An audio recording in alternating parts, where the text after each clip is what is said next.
Without wishing to pile too much pressure on Honda, the arrival of a new CR-V is always big news. We might not have seen too many of the outgoing car roaming our streets, but this, or rather its predecessors, have regularly been some of the best-selling SUVs in the world. Among Honda's own range, the outgoing CR-V starting to look a bit old. The HR-V, the ZR-V, all much newer and more modern. So Honda's had to up its game with its flagship.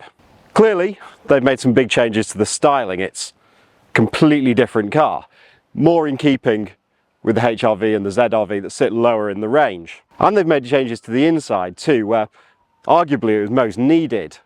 There's a whole new dashboard, there's new technology. It's a completely different car. One thing that has remained though is the hybrid system. As before, it's got a petrol engine and an electric motor that's kind of integrated into the gearbox. And you can choose whether you want a conventional hybrid like this one, or whether you want a plug-in hybrid with a big, almost 18 kilowatt hour battery. If we're honest, the new CR-V's exterior design is smart, but a little bit bland. And to be honest, the same could be said of the interior, but it's a massive step forward compared with what went before. Essentially, it's very recognizable to anybody who's driven the new Civic or the new ZR-V. It's got this wide air vent across the middle, it's got a big touchscreen, and it's got a digital instrument cluster. That technology is a big step forward for Honda. The old CR-V had a really cluunky touchscreen. It wasn't the smartest thing on the market. Now it's much more competitive. You've got a really easy to use touchscreen, and this instrument display is much better. It's really clear, really easy to read. It's perfect. Interior quality's improved too.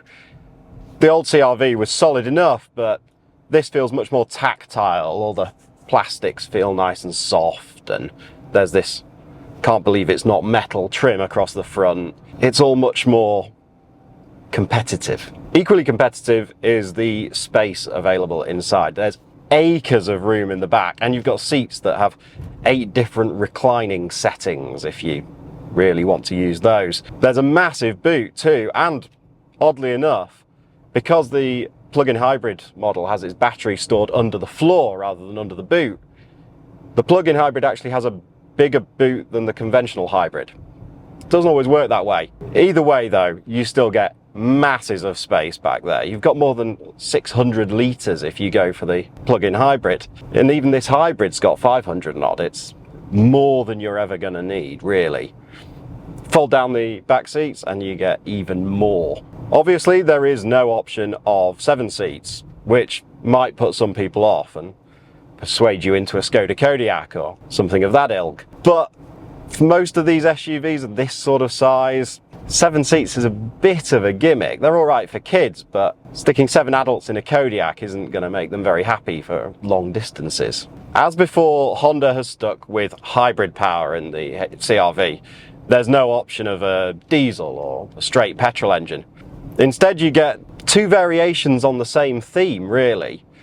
Both systems, the plug-in hybrid and the conventional hybrid, are based around a 2-litre petrol engine and a clever gearbox that integrates electric motors, one as a generator and one as a traction motor. The whole system comes together to give you 184 horsepower and now 335 newton meters of torque, which is adequate. It's not going to set the world on fire. 0 to 100 kilometers an hour takes about 9.5 seconds, no matter which version you choose. But that's all you ever really need. It's not going to leave you struggling on the motorway or anything. The really clever thing about this technology though is how much it uses those electric motors. Most of the time the petrol engine simply acts as a kind of onboard power station for the smallish batteries, and it only really drives the wheels when you're cruising along at motorway speeds. What that means is the plug-in hybrid especially is incredibly efficient. The official figures say it'll do more than 300 miles to the gallon. Seems a bit ambitious, but with a 17.7 kilowatt hour battery, it does mean you can do 80 kilometers on electricity alone. Now, if you can charge up regularly, that means most of the days of the week you're probably not going to use petrol power at all. Certainly not if you've got a sensible commute. If you have the right lifestyle then, the CR-V could prove very efficient indeed. But there's more to it than just fuel economy. It's also a very refined system, and if you go for the hybrid we've got here rather than the plug-in hybrid, you get four-wheel drive, which gives it a little bit of off-road capability. If you go for the plug-in hybrid though, you're stuck with front-wheel drive alone, and that's not going to be quite so good when the snow falls. The plug-in hybrid though does hold all the cards when it comes to ride comfort.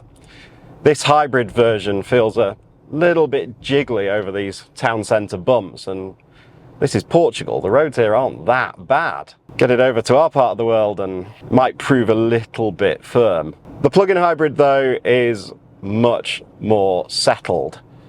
It soaks up the bumps really nicely, but it never floats and wafts over them, leaving you feeling as if there's not quite enough body control. It's a really nice balance. It's a very tidy way of getting around.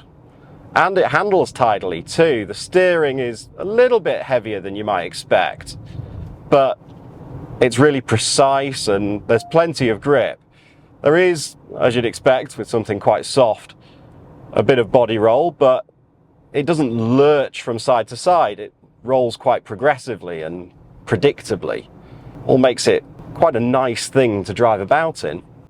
Helpfully, Honda Ireland hasn't told us exactly how much the new CR-V is going to cost, but looking at prices elsewhere, we're not expecting it to be cheap. Still, finance deals should be relatively competitive, so we're expecting it to be on a par with the likes of the Toyota RAV4 and Mazda CX-5 with which this thing competes. While the old CR-V may not have been a class leader, it was a very likeable car.